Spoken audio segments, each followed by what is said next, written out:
issues with financial institutions, but I didn't know which one, and they didn't know how bad. And at least we've been able to bring some sanity in respect of identifying which ones were weak, ensuring that we set up a mechanism to protect depositors' funds. That's very important, and I really like to congratulate the government for doing that. What really is frightening is the amount that the government has to borrow to support the banks that have collapsed. It's frightening. I mean, it's 8.6, over 8 billion cedis. I mean, think about it. The Ghana total wage bill, total wages, salaries, compensation is 20 billion. Interest payment, that's 2018 budget. 2018 interest is over 50%. It's more than the amount we put in health, education, and roads put together. So it's huge. And for me, what is frightening is that, there's a certain 5.6 billion, and this is from the Bank of Ghana's own reports, that has been allegedly taken by somebody and given to his wife, cronies, children.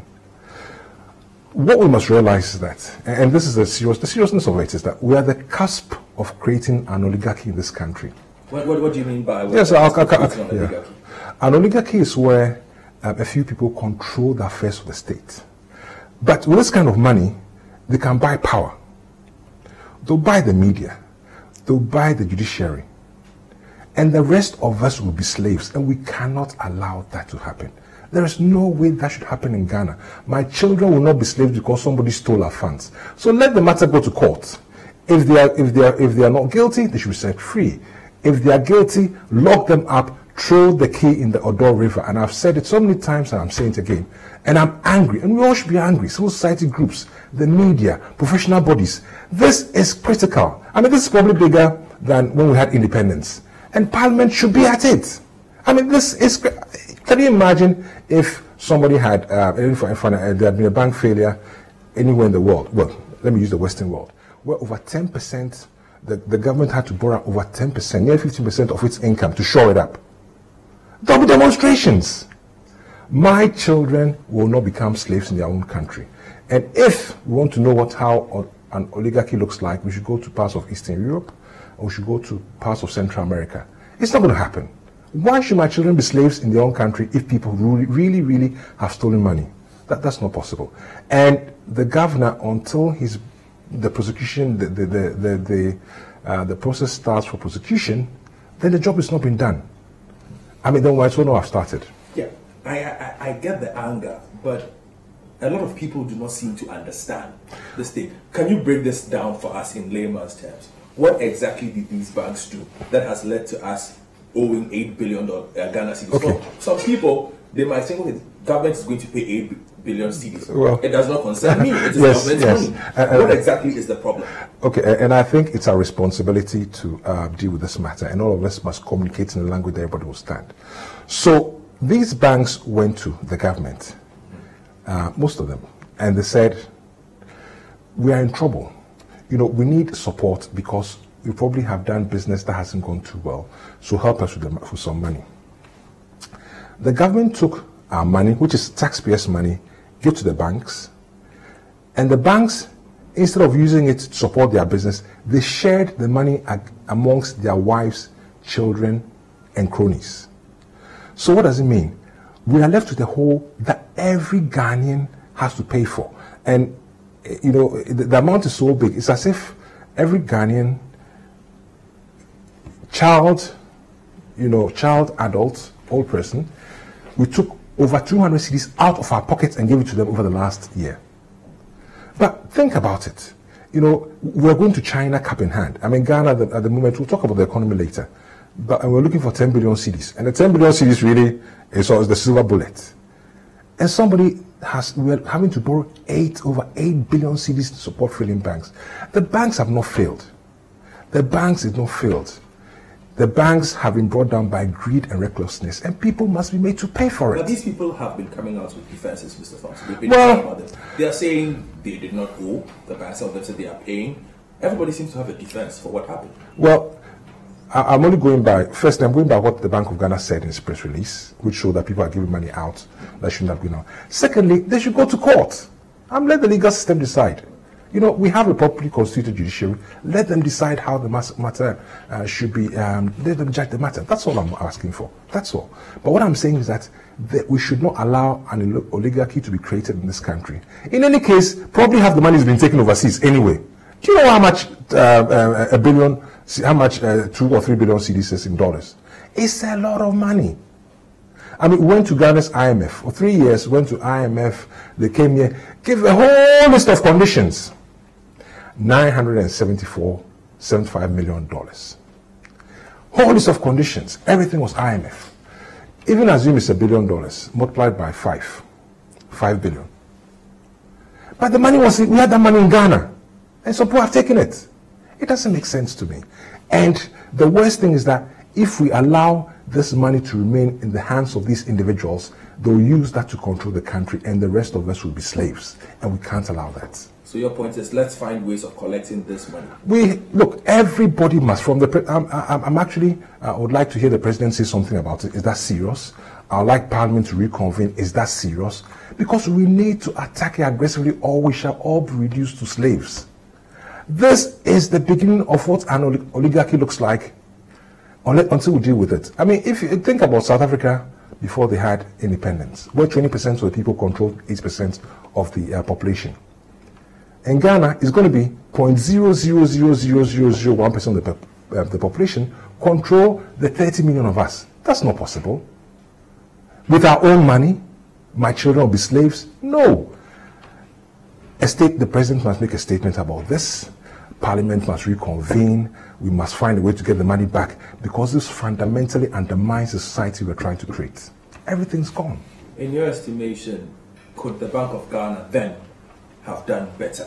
You've congratulated Dr. Addison, but the institution that he heads now definitely must explain to the people as well. Well, I'm hoping that there's going to be some root and branch reform, and I'm hoping that some people will be brought, if people are culpable, they're brought to book. It's that simple. Of course, there are a lot of failures. You see, when there's a failure, there's not only one point. There's several points of failure. So this is the opportunity to actually look at the different points of failure and address the issues. You're a manager, and we look at this situation, and some have said, perhaps it's the social or cultural context that we are ignoring. All the 7 banks that have failed are local banks. When this issue came up, people were like, okay, we need to reinforce the banking sector so that indigenous banks are the ones that benefit. They're the ones that become the strongest unit of our economy. Here we are. We've done this, and it looks like the indigenous ones are the ones failing every single test. I think that that's a disservice to the men and women of this country. If I take Dalex Finance, there are things that we're doing now that no institution, including foreign ones and the best foreign ones, are doing. Absolutely zero, bar none. There are some excellent indigenous banks, but so some of the indigenous banks failed. I mean, big deal. But there are some excellent indigenous banks, and let's not use that to almost what we're trying to do is confirm that we think that somebody is better than us. There is nobody that is better than any of us. There's nobody better in the world than my children or your children. We're the same. The brain is the same. It just happens to be indigenous banks. I mean, so be it. That's the way it is. All right. Let's keep with the supervisory aspect of this. We've spoken about the banks. Sorry. What about the auditors? These are banks that were constantly audited. They passed all the health checks constantly. Well, that's what I'm saying. There's no single point of failure. Auditors, tax inspectors, regulators, everybody, we've got to look at it and say what went wrong and deal with the issue. I mean, it's that simple. There's no single point of failure. But it's quite a huge systemic gap there. If you have the supervisor failing, you have the auditors failing, who do you trust? No. Remember that no matter what systems you have in place, if there's collusion, it will fail. So there must be some obvious collusion amongst the different parties. No matter what system you have, if there's collusion, it will fail. So I'm not so worried about that. I'm more worried about the lessons that we're going to learn and what we're going to put in place to ensure that something like this never happens. That's what I'm more interested in. What have you made of the public response?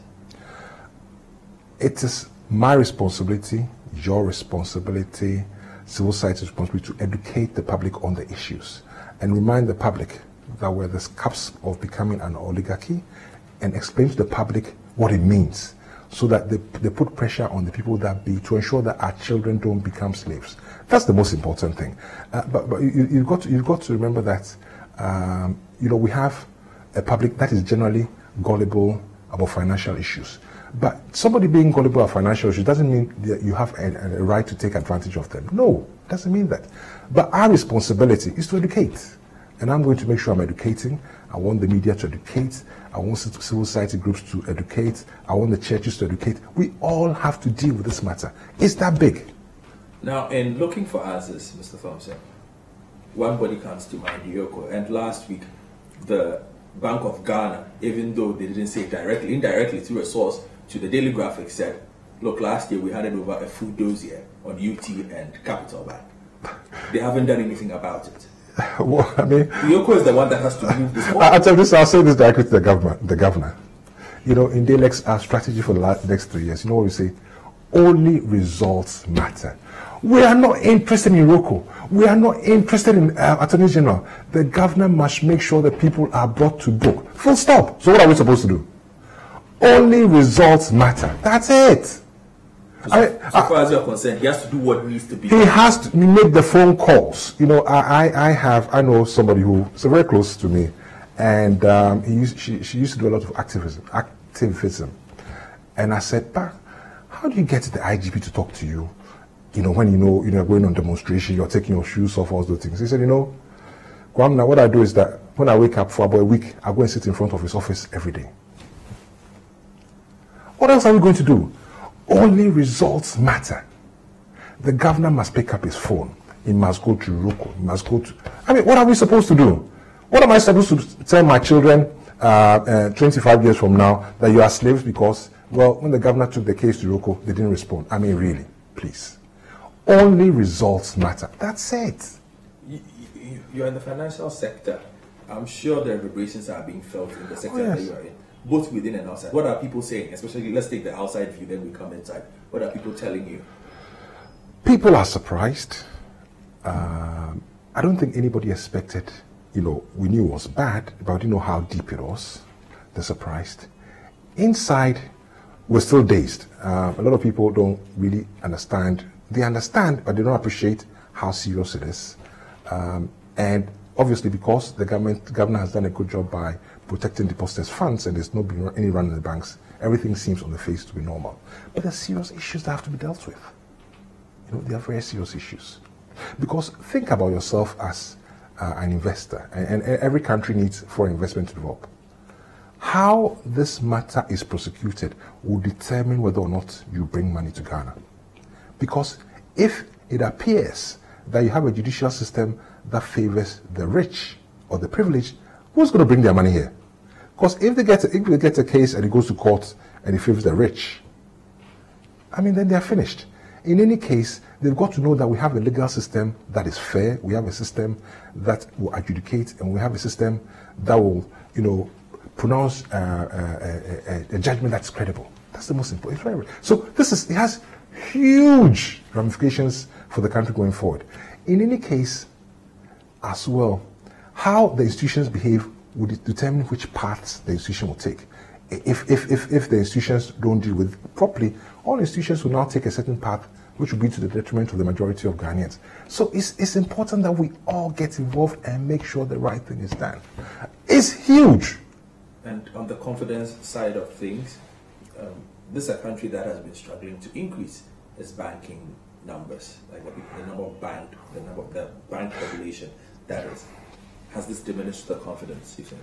It makes it a bit more difficult, but we're still trying. It makes it a bit more difficult. The confidence in the banking sector is coming back, but it makes it a bit more difficult, but we're getting there slowly. Now, aside that, you also, it's not just the big banks. Microfinance companies are struggling. You see, there's some cleanup of the financial system that needs to happen, and I'm sure it's being done in stages. So we've dealt with the banks, with the financials, microfinance institutions, and a lot of people give microfinance institutions a bad name. Dalex is a finance company, we're not microfinance, but there's also a lot of people whose businesses would never have started or will even continue to thrive if they didn't have microfinance institutions.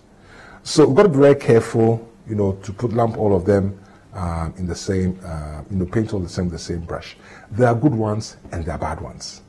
Like anything else, there are good ones and bad ones. But you don't think that we got to a situation where people just realized, okay, Ken Thompson has set up a finance company, he's making some good money. Why don't I just find some investors and do that? People did not perhaps study the market well enough. That is why we have this trend of more feeling that they are doing well.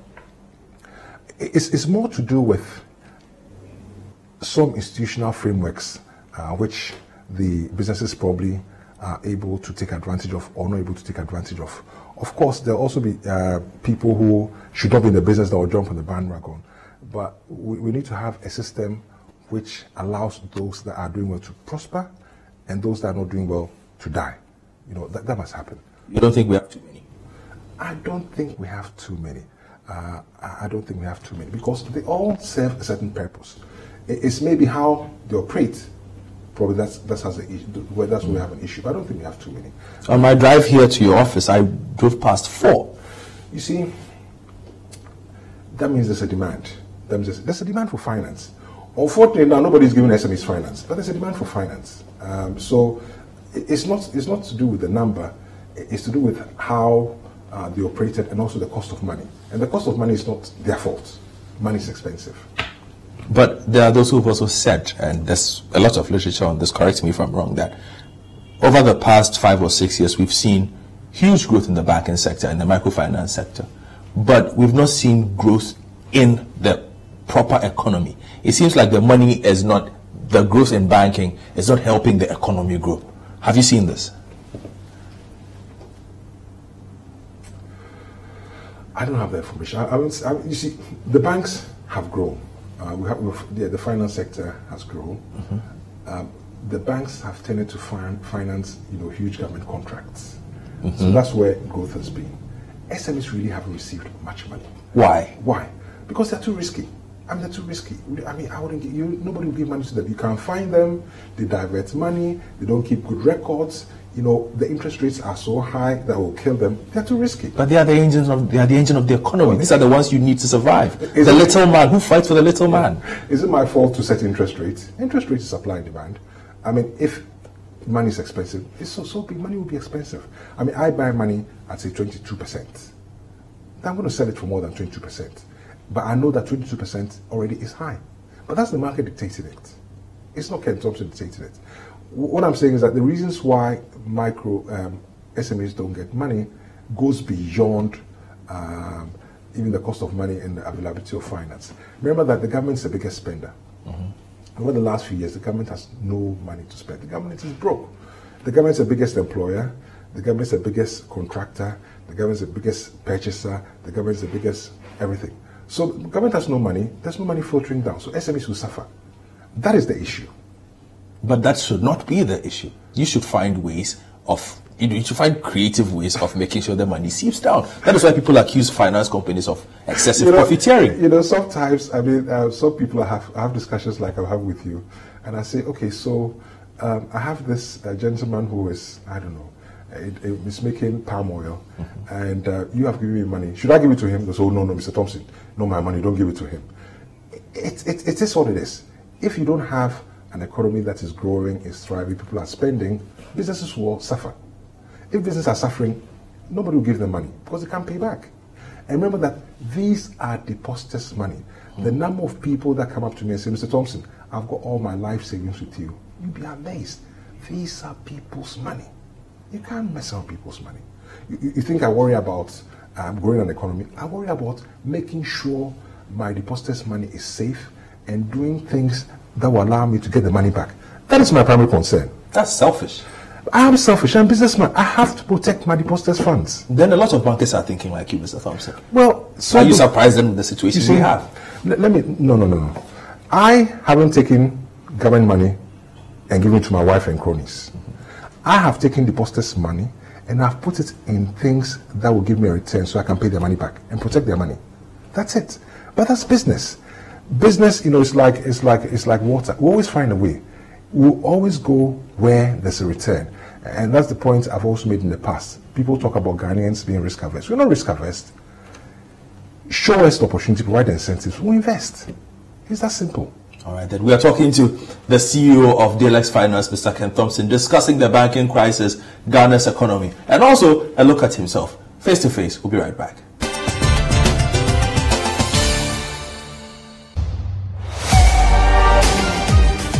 Wherever the weekend sporting action happened, we will bring it to you here on Scorecard. Every goal, every dunk, every punch, the winning strides, and the winning volleys. Come international media, he said, look, wait, sit and wait. Let me have a meal with my people. And I think that's the same cool, it's the same organization he brings to the field every time I've seen him play. He looks to me like somebody who has played over 50 caps already. Okay. But this guy has barely played over 25 caps for the national team. All of the weekend's action in one place. Scorecard. Every Sunday at 8 p.m. prompt on City TV.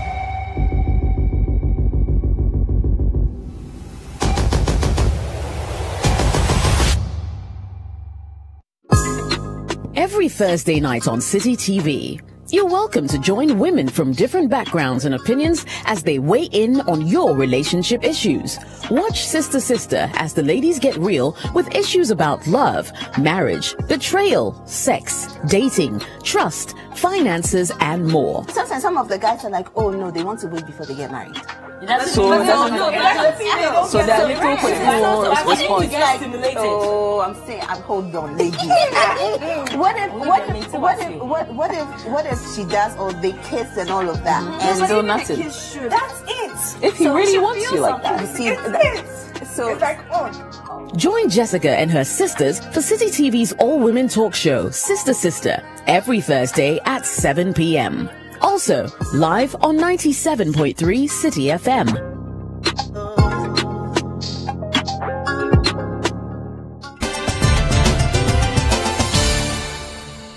Welcome back to Face, where today we are talking to the CEO of Dalex Finance, Mr. Ken Thompson. Mr. Thompson, before we left, we were talking about the microfinance sector and the non-banking sector as well. Last question then we move on to Ghana's economy. I was on a show last week where feedback we received was that perhaps it's also time to start looking at defaulters. Everybody's blaming the banks, everybody's blaming microfinance, but perhaps it's time to look at the people who take these loans and treat it like free money. You know, I remember a few years ago when Dalex had just started operation, I think about 2008. Some contractor came to borrow money and he didn't get it, but the first thing he told the receptionist was that Dubai, sharp. But we have a system which supports defaulters. What do you mean? We don't have an address system. We don't have a national ID system. Creating linkages within the credit database is difficult. So you don't know who you are talking to. And that makes it easy for people to default. I mean, let's not pretend that people elsewhere in the world are better people necessarily than Ghanaians. People elsewhere in the world, they'll pay their loan because if they don't pay, it will hit their credit reference. When it hits the credit reference bureau, they are frozen out of credit, full stop. We also have a certain culture of not wanting to pay for loans. And that is something that gradually, as the finance sector gets more involved in the finance, as the private sector gets more involved in finance, is changing. I'll tell you a story. I did a little stint with a national bank some years ago, a state bank, and I was part of the recovery department, and we went to recovery, and when we got there, the guy said, okay, we sat down, we chatted, then he said, Yembompai. Another 20 minutes, he was praying.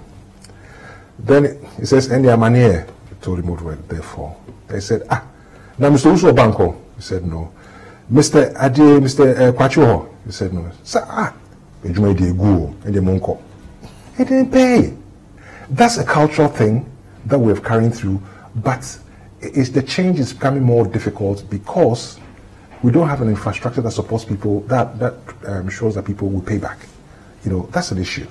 But it's getting better.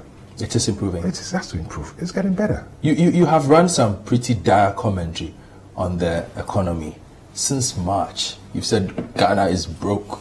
Ghana is in trouble. Are you still in the dire state? I didn't say Ghana was broke. The budget says Ghana is broke. if you're spending over 95% of your income on 3 things, you are broke.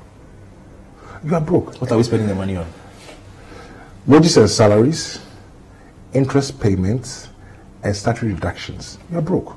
So if you earn 1,000 cedis and you spend on petrol, food, and on rent over 95% of your money, you are broke. I mean, and when we're saying that the economy is hard now, it's because there are no jobs. There are no jobs. People can't feel money in their pockets. Why are there no jobs? There are no jobs because several things. First, government has no money to invest. And remember that the government is the biggest purchaser, the biggest contractor, is the biggest employer. So government has no money, so all that business is gone. Secondly, Ghanaian businesses are not competitive. Imports kill them. They can't compete against imports. So the exchange rates works against them. The taxes work against them. They're not competitive. So there'll be no jobs. Should we devalue?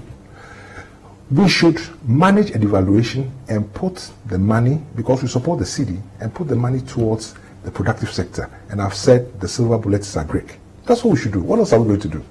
But how helpful would that be? There are those who say that a devaluation could spell the doom of the economy. You see, we have to take some very hard decisions. Well, you can devalue, allow Ghanaian companies to be more productive, protect them, do over time. Of course, that means your inflation numbers will go up, and government doesn't necessarily like that because politically they don't like something like that. And also, we've sort of used the cedi, the value of the cedi to dollar as a litmus test as to how well the government is doing. I don't know where that came from. What should be done? We don't have a choice. What are you going to do? Manage the devaluation and invest in your productive sector. Because anything you do, the imports will kill it. Then we've got to raise income. With the situation in which we're in, you can either raise income, you can cut expenditure, or do both. It's obvious that we don't want to touch expenditure, which is fine, but we've got to raise income. So we've got to widen the tax net. All this, pussyfooting around with, 1,000 cedis, 1,005 on 3-liter cars ain't going to go anywhere. You don't think it's hard enough? It's not. How much is it going to generate? It's not a matter of being hard. We have to widen the tax net. And I know that the people at the helm of affairs know that that's what they have to do. You have to widen it. And if you go back to all the things that were said before even this current government came to power, they said, we're going to widen the tax net. But what is the strategy? We keep hearing about widening the tax net, but nobody has actually come out with a concrete strategy on how to do this. What is your best suggestion on widening that tax net? My strategy would say get a lot more people to pay. How the mechanics, I haven't thought about it, but get more people to pay. You've got to find a way to get more people to pay. You got to find. We came up with this. One of the solutions was to get people who interface with government to show that they had paid tax by having a TIN number. I don't know how well that's working. Why didn't we ask those that benefited from free SHS to also show that they were paying tax? You've got to find innovative ways to widen the tax. But this situation, are you worried by what free SHS is doing to the budget? I don't have an issue necessarily against free SHS, but we must make choices.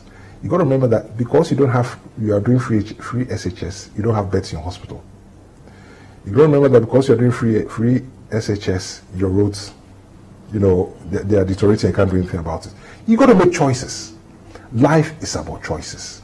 So let's not pretend that we can do free SHS and do everything else. If we do free SHS, there are other things that we cannot do. Let's talk about property tax. It's one of your favorite. Last time I spoke, I said I was ready to write a check. They should come. I write a check. Nobody has turned up. Nobody has turned up. Why are we afraid to touch properties in this country? It's something people have said. People like yourself who share that a similar kind of philosophy that go to the properties. People are in airports paying 100 Ghana cedis as property. Why is it that nobody wants to touch property tax? I don't know. But I would have thought that for a country where we're so desperate for money, one of the easiest places to go is to go after those with property. I'll pay. I can Thompson and write a check. It's my responsibility to pay. But nobody has been.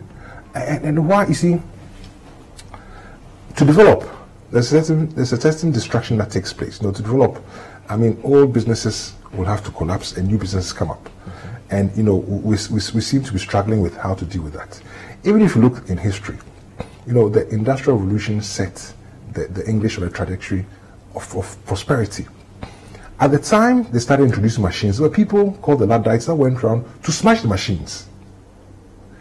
But we are unable to take decisions that will propel us forward because we are afraid of the consequences. But you need those consequences to develop. I mean, you don't have a choice. Do you think that the finance minister, Mr. Akoto Boafo, is in an impossible position? What I know is that Mr. Boafo knows exactly what he has to do. Politics is tying him up? Well, I don't know what's tying him up, but he knows exactly what he has to do. Do you trust him with the economy? Do I trust him with the economy? Yeah. Well, I mean, I trust him to the extent that I'll see evidence of growth and prosperity, and that my nephews and my nieces and my friends will have jobs. If he's able to do that, then I trust him. But to that point, well, the proof of the pudding is in the eating.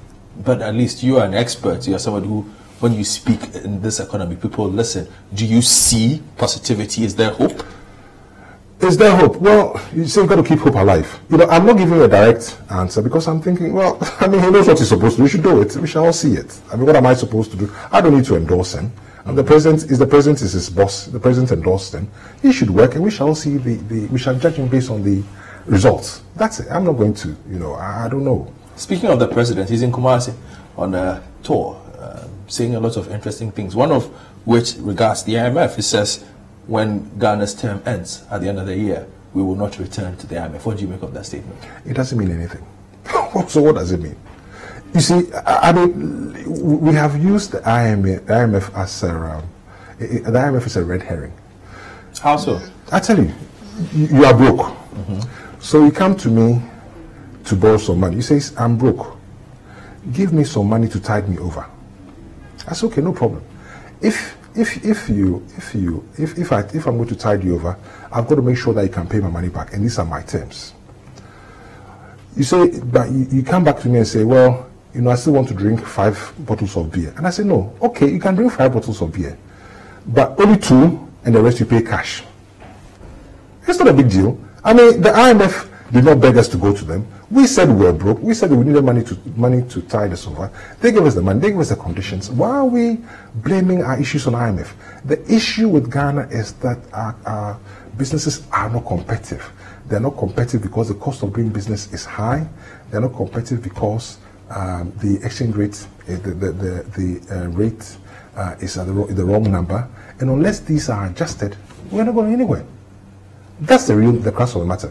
The IMF, so I mean, you pay the IMF back. Do they really care? They don't care. Why should they care? So the government saying we're coming out, the president saying we're coming out for IMF, for me, it doesn't. So I'm thinking, so okay. Thank you, Mr. President. But what does it mean? Does it mean I'll have jobs? Does it mean businesses will thrive? For some, it has become a symbol of being independent, so to speak. Well, okay, well done. So by November or so, we'll come out of the IMF program. Ghana becomes free again. Okay, the most important thing: we want jobs, we want businesses to grow. That's what's most important. So well done to Mr. President. Mr. President, you know, jobs. Speaking of jobs, one district, one factory, those are jobs right there. But you again seem to think that if things are not worked out right, that idea from the president will fail. But if you have no cash, how are you going to do one DYF? But he's on it. He launched one last week. He's going to launch another one. Oh, well done. How many districts do we have? We have about 230. Okay, so it's a start. It's a start. But if you're broke, you can't do it. If your industries are not competitive, you can't do it. And that's not me saying it. It's there for people to see. Ghanaian businesses are not competitive. And you see, they keep hammering that we should buy made in Ghana. Buying made in Ghana is not a financial decision. It's not an emotional. It's not an emotional decision. It's a financial one. If you go to a shop and the import is cheaper, you buy it. You know. So for me, I wish the president the best of luck because it's important that this country grows. But we're waiting. We're still waiting. Sam, you've spoken about agric as well, and the need to grow agric, perhaps to focus on agric more than any other side of the economy. Planting for food and jobs, is that not an agric? Planting for food and jobs. Well, so far I haven't seen what is delivered. I've been told, we were told sometime last year that planting for food and jobs had delivered 750,000 jobs. If 750,000 jobs are created in Ghana, we'll feel it. I haven't felt anything. You see, in principle, the ideas are good. All the ideas are good. It's the execution. Execution is, that's what matters. But for you, why is it that you look at agric and say, this is where we can save Ghana from?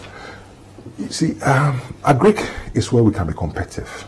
Agric, you see, if we think about, say, manufacturing, we don't have that base to manufacture. We don't have the capacity to manufacture, say, the way like China went. In any case, I mean, people are talking about a third industrial revolution.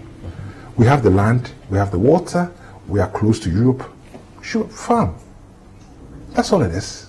You know, and there's people make some comments about how Ghanaians, you know, don't like to farm, extra. You know, you've got to make agriculture sexy.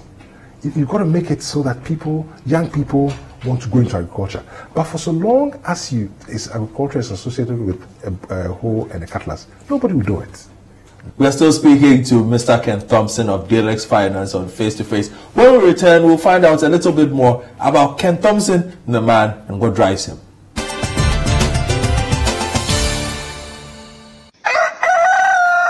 We spice up your mornings with culturally enriched conversations, social interviews, and policy-oriented discussions that will keep you updated on the progress of the nation. Join the Breakfast Daily team Monday through Fridays from 7:30 a.m. to 10. Let your voice be heard with the hashtag Breakfast Daily. Join us for breakfast daily, only on City TV. Spend 30 minutes every weekday catching up with all the trending social media conversations of the day. If you tweet it, we'll read it. We might just even Skype you. 30 minutes is all it takes, so use the hashtag 30minutes on social media to catch our attention. Join the most interactive social media TV show weekdays at 5 p.m. only on City TV.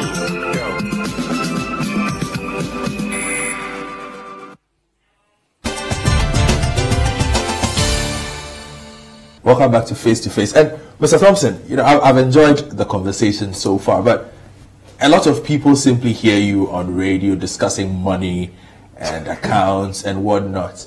But tell us a bit about yourself. Who is Ken Thompson? Who is Ken Thompson? Okay, you know, I'm married with 2 kids. Nanoye is actually my sister. Nanoye comes right after me. Nanoye, as in former gender minister? Yes. Wow, so comes right after me.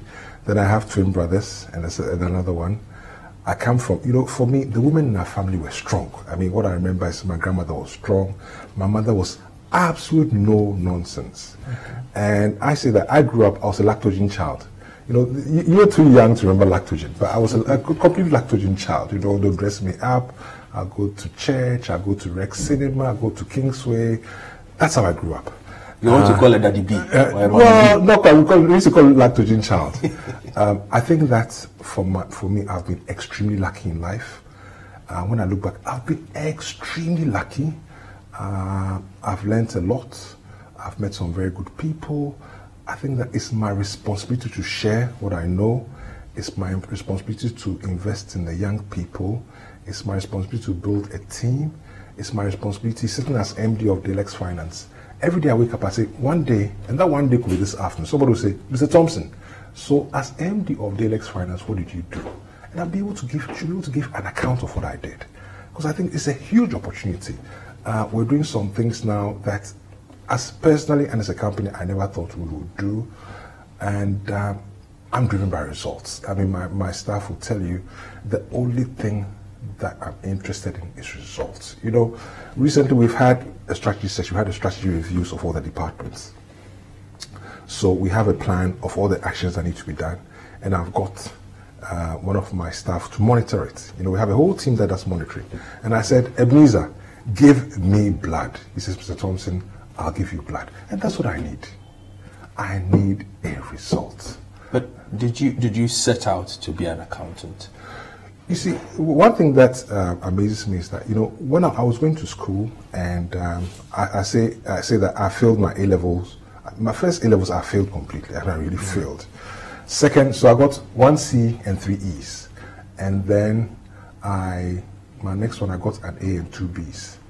But as I was growing up, in my mind, the only way to be successful was to be a professional. And at the time, you know, go to the School of Administration, the business school was coveted. So when I went to the business school, the logical, you know, one of the options was accountancy. And I thought, well, if I want to be successful, I must do accountancy. That's how I went to accountancy. Then I followed on, went to England and qualified. It's only much later that I realized that really, you know, to be successful, you don't need to necessarily become an accountant. What I can say about my profession is that it has opened doors for me. I mean, it's opened doors that, you know, I never thought would open for me. But I've been lucky. I've been extremely lucky. But what I've also realized is that, you know, if you're prepared to work hard and learn, you have the opportunity to maybe be successful. As long as you're prepared to learn and work hard. And I've been lucky. I mean, I've got a fantastic team. You know, at the moment, Dalex, we have a software. I mean, from loan origination to payment, it's all done, you know, with your phone. And we are the only company in probably Africa that does it. You know, you meet the person, you fill a form, you take a selfie, you push it up, KRIC checks, you know, check against databases. And it makes me so proud because we developed it ourselves with young Ghanaian people. And I think that we're on the cusp of doing something beautiful. I have been lucky to have a team that I know can deliver, and I'm going to make sure we deliver. But for me, only results matter. The only thing that matters is the result. I'm not interested in the in-between. Yeah, but you've also developed a reputation over the years for being a straight talker. You see, I've always been like that. When I look back in my life, I've always been like that. I'm able to say it much better and in a public way because in the last few years, I helped somebody who allowed me to be able to do that, you know. So that's why I do it. But I've always been a straight talker. But for the kind of job that you have, would you not say sometimes it's a disadvantage? You handle people's money, but here you are sometimes just speaking your mind on money. You see, money is about trust. And people must believe that the person who's handling their money is trustworthy. And one of the ways they can see that I'm trustworthy is because I say what I believe in it and I practice it. And I tell people all the time, you know, I am who I am. What I say, I really honestly believe in it. And this is who I am. And I know the things I'm saying is the truth. You know, I'm not making up stories. I don't have documents. If I say Ghana is broke, Ghana is broke. It's in the Ghana budget. If I say it's difficult for people to, SMEs are not being given loans because of weak infrastructure, it's the truth. If I say some people have stolen money, and if we don't take that money back from them, they'll use that money to control us, it's the truth. You keep talking about the oligarchy. I tell you, what is it for you? I'm so scared. What it is that a few people control the country. Is that not what it is already? Not quite. Not quite. You know, political power is almost evenly spread amongst the tribes and amongst the different classes in Ghana. We're heading towards a point where a few people, one family, if it's proven right, will take money and then use that money to buy power. They can buy the legislature, the legal system, they can buy the security system, and we and our children, you know, you and I, our children will be slaves forever. Because once they have the power, they do what they like. So you fear state capture by a small group of people? It should not happen because it's state resources. Why should we allow a small group of people to capture it? It should never happen. It should not happen. And, you know, like I said, go back to South America, you see how it looks like. Go to Eastern Europe, you see what it looks like. No. Why should somebody steal my money and use that to rule me? I don't want to allow that to happen. No, it shouldn't happen. It should not happen. And all of us should make sure it doesn't happen. Mr. Thompson, with all these things, some would say, do you think about politics? No, but we're all politicians. I want to be able to influence. I want to be able to have access to people that make decisions. That's what I need. I need to be able to get my voice heard. Where better than in government? I think my skills are better suited being out of government because I'm a street speaker, and really I haven't really thought about, if I'm going to go into politics, then maybe I have to be more moderate in how I comment on issues, and I'm not ready to do that yet. I want to be able to influence. I want to be able to add value. I want to be able to have access to decision makers, because government and business are the two biggest institutions in our life, and probably in Ghana at the church. But it's critical, and it's critical that as business we should work closely with government, because the decisions that we take and how we work together has impact on millions of people. So we should not be contemplating calling you Honorable Thompson. No. I'm not in that game. I'm not really not in that game. Contemplate on saying, Mr. Thompson, you have the biggest company in the world. Yes, that's what I'm looking for. That's what I'm looking for. And then I say yes. And then concentrate on saying, Mr. Thompson, I like your building, because I've said, Dalex, we're going to build a 60-story glass and steel building, and my office will be on the top. That's what you should contemplate. And finally, what do you do for fun? You look like a very serious person. Do you have fun? These days I'm not sure. I used to play some golf. I don't play so much golf now. Last Friday I went to sit in some hotel, had a drink, and went home. I play with my kids. I've got young kids. I'm still rediscovering myself. So for me, work really matters to me. Work, being loyal to my staff, being authentic, achieving results, growing Dalex. That really, that's what I want. If I think of, Dalex employs over 3,000 people in Accra or no, nationwide. Oh. And we operate in the rural and peri-urban areas. And so for highest paying executives, do you know how much they earn? They earn about 20,000 cedis a month. So can you imagine being in Sinyankpanduri and earning 20,000 cedis a month? You are a king. I mean, when we tell them that bank manager with his big suit, you have more money than them. That excites me. When I see, we have huge sales conferences. We're going to have one this weekend, just for the South. When I see all the young people and the energy they have, and because of Dalex, some people are going to school, some people have started families, some people are building houses, some people are looking after. That excites me. That's what I want to do. That's what I want to do. Thank you very much for your time, Mr. Thompson. Thank you. Thank you for being on Face to Face. Thank you. And we hope to have you back another time. Yes, thank you very much. For some more straight talk. Yes, thank you. We've been talking to Mr. Ken Thompson, the CEO of Dalex Finance, on Face to Face. My name is Godfred Akoto Boafo. See you next week on yet another episode.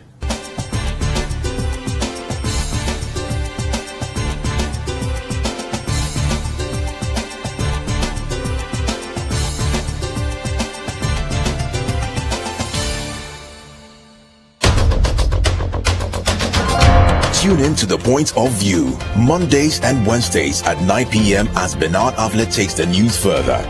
He will bring the right guest, ask them the relevant questions, and get you the real insights you need on the big stories for the day. I said, property tax, I will pay. If you come to my house, I'll cut you a check. But when did I do my presentation? February. Yes. Or February, yes, sometime. Nobody has come to my house. Really? Ghana is broke. And, that's the reality we must all come to live with. The Point of View with Bernard Avlet, Monday and Wednesday nights,